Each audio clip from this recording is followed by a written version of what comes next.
I think everyone, when they shoot the balled up paper, they say Kobe. They don't say Spanoulis. You know what I mean? So like that's the idea. That's everyone's dream. Everyone wants to be LeBron, wants to be Kobe. I think for Ergen, he's like you said, he gives the freedom to play, but he also holds you responsible. I think the biggest thing with Giannis that I notice is that he leads by example. Doesn't say much, but just his work ethic. I remember after he got injured, I was in the practice facility like a few nights later, and he was already back in there working, trying to get ready for the game.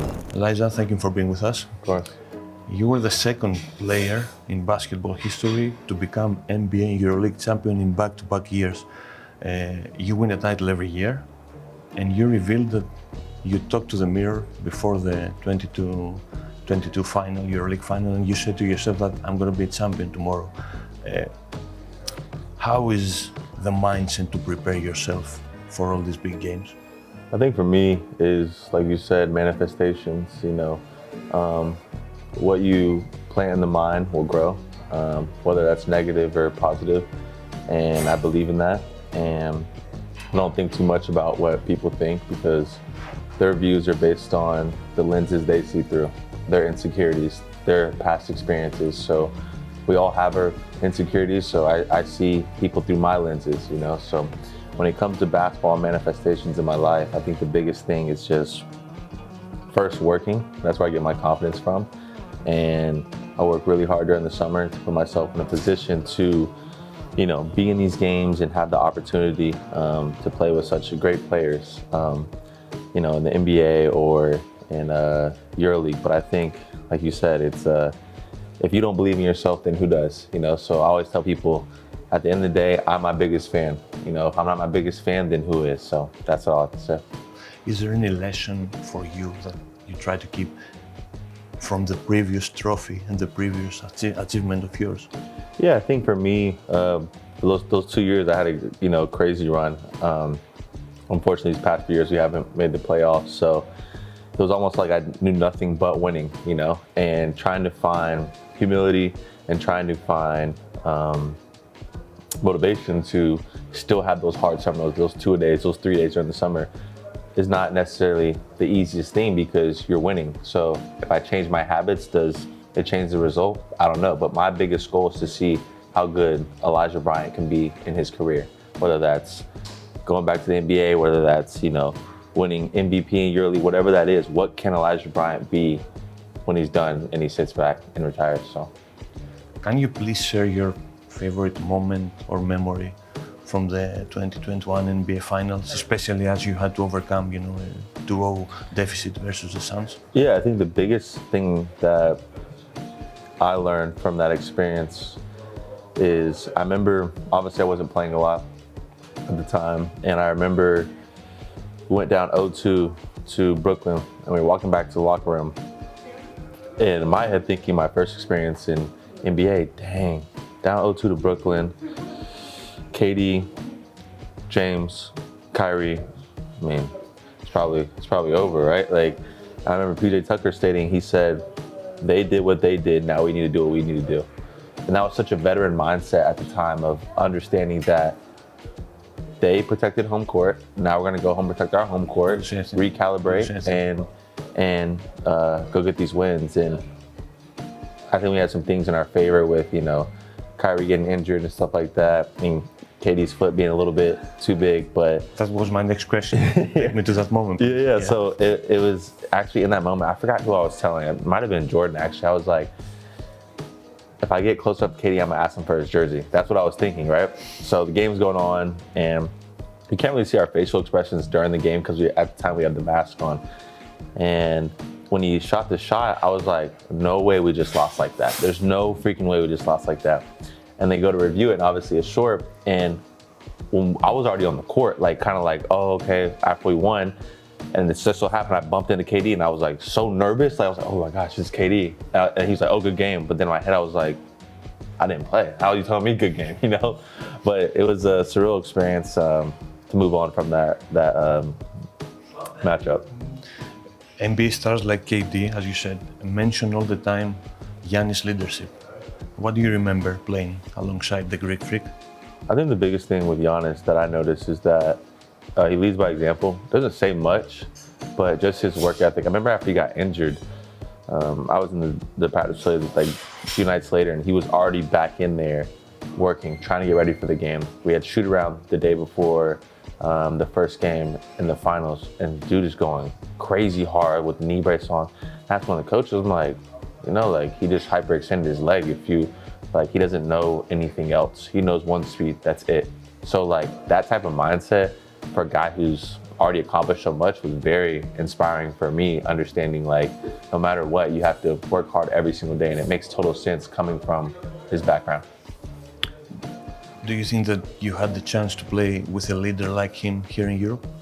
Yeah, I mean, I think Shane, Vasa, those guys are very good leaders. Obviously, I'm still playing with Shane, and again, they lead by example. And I would say my little time spent in the NBA compared to Europe, you spend a lot more time with your teammates in Europe because domestically, you're busing places, you're on the fly a lot. So more so picking their brain of how to manage their body during the season, how to manage different little things that not necessarily everything in the NBA is taken care of for you. Your bags to your room, food made for you. So yeah, I'd definitely say Shane and Vasa. Is there any great opponent or a player you watched or faced in Europe?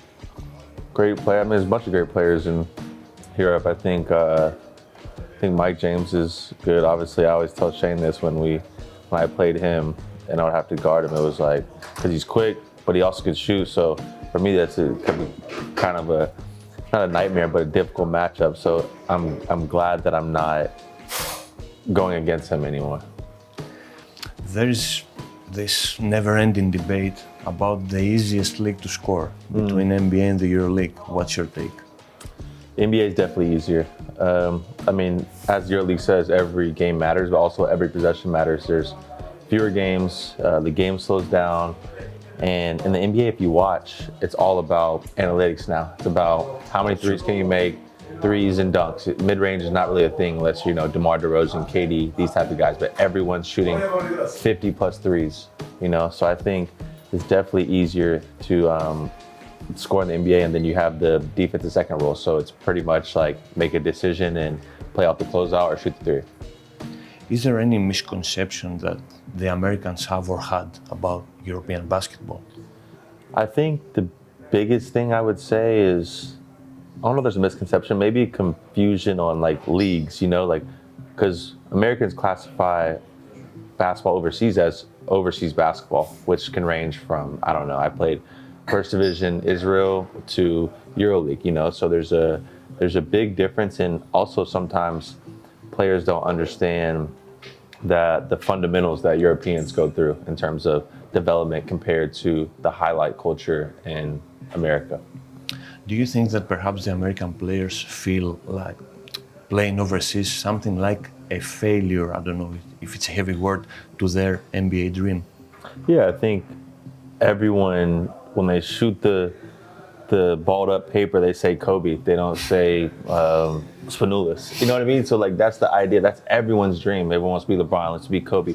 So I think a lot of people can see it as a failure, but people don't understand because I didn't watch EuroLeague growing up, and I think that's a big opportunity for EuroLeague to tap into that American market, to show people these games, to show people these experiences, and these players that are actually really good players who just weren't one of the top 400 players in the NBA. There's only so many spots, and there's a lot of players who even don't have jobs right now, but could easily play in EuroLeague, but are trying to, still get to the NBA. Any thoughts about the NBA's plan for a European league? Yeah, I think it's very beneficial for both parties involved, whether that's EuroLeague, NBA, FIBA. I think the more we can grow the game of basketball, it'll help everybody involved. But with EuroLeague, as a business, I feel like they're missing opportunity to make more money in terms of the teams. I think only 2 teams are profitable in EuroLeague, maybe Alba Berlin and Zalgiris, or maybe Partizan, one of these big fan clubs. But the NBA is entertainment. It understands that. And I think EuroLeague has a better basketball product, but the marketing side, I think the NBA could help. So I think it might be tough to push both parties to agree on something, but just like in the PGA Tour and Live Golf, I think if you have someone competing to make a better product, it makes everyone better. Is this something that you players discuss about? Yeah, we talk about it. We talk about how is it possible for there to be no domestic league anymore? You know, I mean, we're playing, excuse me, we're playing over 100 games a year, you know, so to be able to limit those games to, you know, you're going to only the big cities, I think it would entice even better talent to come over in Europe. Do you think that there's any reason for the EuroLeague to be worried about all these rumors or the NBA plan? Worried? I mean, they probably already had conversations with, you know, the management and the NBA, but I think there should be an open discussion. Obviously, I'm just a player, but this is just my opinion. But when someone's trying to come into the market who is technically the global leader in it, I think at least you should listen, see what they have to say, and maybe implement some of those strategies into your product, allowing you to make your product better. So I wouldn't necessarily say worried, but maybe just open ears and some humility to listen to even make our product better, because the product we have at EuroLeague is a very elite product. And the sad thing for me is that people in America don't really know about it. So, you know. You played for Ergin Ataman in Efes. Former players of him often talk about their relationship with him. They say that he's loose, he offers freedom on the court. How is playing for him, and what is his approach for the players? Yeah, I think for Ergin, he's, like you said, he has, you know, usually for us it was Vasa and Shane as like the two main creators, and everyone kind of filters in and finds their roles. But in terms of practices, we just played a lot. So we kind of knew everyone where they liked the ball, what they didn't like, but we understood that, like, for us to be the best, I have to start my role, whatever that was. That year when we won the second time, 3-and-D, you know, I'm gonna get the grenades, the last second shots. I'm at the guard, one of the best players. So he gives the freedom to play, but you know, he also holds you responsible. If you don't play well, he's gonna tell you. But he's more focused. He's very vocal about it. Yeah. He's and which rightfully so. I mean, you get paid to do this, and you have a good day, bad day. Okay, your coach holds you accountable, but that's the job we're in, and that's how it goes. But off the court, I would say when you play for him, you don't really talk that much, you know. But I probably talk to him more after not playing with them, you know, seeing him preseason, having him on our podcast with Shane and stuff like that. So yeah, he's a great guy. Do you think that he has this player-coach mentality to work in the NBA, perhaps? Yeah, I think his mentality is very, you know, close to NBA of like, okay, I'm the coach, but you're the player. You play on the court. Like, I'm gonna give you kind of a parameter to operate in, but you make the shots, you do this thing. So whatever you need to get ready, if that means you need to practice X amount or you don't need to practice, he gives you that freedom. But with that being said, he's gonna hold you accountable when you don't live up to what you're supposed to be doing. So I think it's good and bad, but it worked out really well for us, and it's working for him, obviously. You mentioned the podcast with Shane Larkin. How did that idea come up? Yeah, I think I told Shane, I mean, obviously we see all the NBA players that have it, and I think it was an opportunity to humanize him as a player. And we started, and it wasn't even like I wanted to be a co-host. I was just telling him, you have a big platform, you're one of the best players in EuroLeague.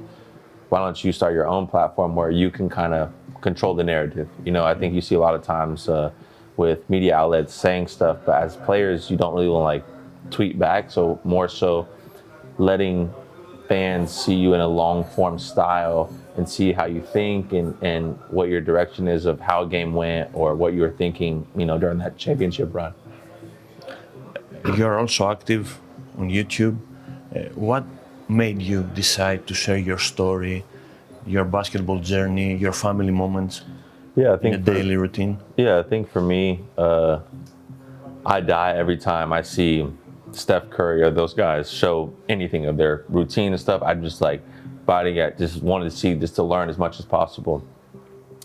And okay, I'm not Steph Curry, LeBron James, but to some kids, I just have a little bit more experience in terms of basketball, and I know some things that I feel like that could help them. And then also, I think the biggest thing is why I started it is I feel like this next young generation is so fearful, anxiety, worried about everything. They have no confidence or faith, and I think just instilling faith in the youth will solve so many problems in our world. Instilling them to, not be afraid to fail. Instilling them to, chase their dreams instead of worried about if they fail. So the biggest thing is just to instill faith in the youth and show them my journey and show that I'm a human. I have good games, I have bad games, I have good mental health days, I have bad mental health days, but understanding that we're all on the same journey. I'm just a little bit farther in terms of experience, and hopefully my journey can help them be better than me. Is this a way, a field, to say your side of the story, even for an incident like the Biberovic fight, for example, or to show the fans and the media that you're not just machines that play basketball? Yeah, like LeBron said, we're more than a basketball player, and I think basketball is my job, and it just so happens that fans are able to watch and see what I do at my work, and then there's a objective stat sheet that they can grade you off of. There's no other job in the world in being a professional, sportsman where someone judges you. If you go to your 9 to 5 and you work in a cubicle and you have a paper due, no one can come and just comment, on Twitter with no profile picture and say whatever they want. So I think being able to just say your side and being able to speak your mind and come from your platform with no, alter objective behind it has been very beneficial for me, but also with, Shane's podcast and seeing the response we've gotten. Is this side of yours perhaps the start of a dual career or the next career after basketball? I don't know. I mean, whatever the Lord has in store for me after basketball, I definitely enjoy making content in terms of the idea of B-roll, storylines, that type of stuff, and I've loved that since I was a kid. So it just so happens that I was decent at basketball, and all of a sudden I played in EuroLeague, I played in the NBA, and people want to follow me for some reason. So I think it allows me to practice things that maybe I would want to do after, like you said, but we'll see what happens. I don't know if it's going to media or whatever, but I definitely enjoy making films. Media and fans sometimes think, the professional athletes spoil guys, the money is big, the status is so high, with easy calls. How do you make your big decisions? Yeah, I think the biggest thing for me is always my Lord and Savior. That's my foundation. So I always take a bird's eye view to everything, wins, losses. You kind of have to take an eye back and say, okay, I'm healthy, my family's healthy. And when you do that, it allows you to understand that basketball is a game. Yes, I understand there's crazy fans and they bet on the games. We hear that stuff all the time. But at the end of the day, those people that say that stuff, they're not with me in the summer when I'm working out twice a day. They're relaxing on the beach doing something, enjoyable. So if my biggest thing is if I wouldn't take advice from you, then I don't really listen to what you have to say. Obviously a bowler, a father, a podcast host, but who is really Elijah Bryant and how do you want to be mentioned? Yeah, I think the biggest thing for me is just to, first, like you said, father, all that stuff, follower of Christ, to help the next generation. It's not about what I gave to someone, it's more of how they felt when they encountered me or the experience that we had and how I, dealing with fans, signing stuff for them. But the main thing for me is just if I can be remembered as someone who instilled faith in the next generation. The comments I get, hey, you helped me so much, because I was that kid, you know what I mean? And that's the biggest thing is at that moment for that kid, that's the biggest thing he's gone through in his life. His coach isn't playing him, and that's the only thing he's worried about. So if I can instill faith in him to know, first of all, take a bird's eye view, allow it to settle, implement your systems, and everything will work out, then I feel like I won. If I'd done it for one kid, I've won. Is basketball such a defining side for the athletes, or there's a room, to change the aspect for the fans and the media? Yeah, I think basketball is something that we do. It's kind of a costume we put on. We go to the arena, we practice, do all that stuff. But at the end of the day, we have other hobbies. You can't play basketball 24 hours a day. And I know a bunch of fans always say, oh, you need to practice, you need to do more. We only can be in the gym for so long. And part of being productive in the gym is finding those outlets outside, whatever that is. Painting, reading, Legos, a lot of guys have it because it's such a high stress job that you have to find ways to decompress in healthy ways. What is your definition of the purpose in life? Purpose in life is to come down here in this mortal journey. It's one big test, right? Come down here in this mortal journey, and we're given agency, which is freedom to choose on do good or do bad. And one day we'll return to our, Heavenly Father in heaven, and He'll welcome us in and say, you did good, my faithful servant. But as we're here, in order to progress, we have to be able to understand that we'll make mistakes, but that's why the atonement, that's why Jesus died for our sins, allowing us to make mistakes and learn from them, but continue to progress back to our Heavenly Father. Thank you very much. Thank you.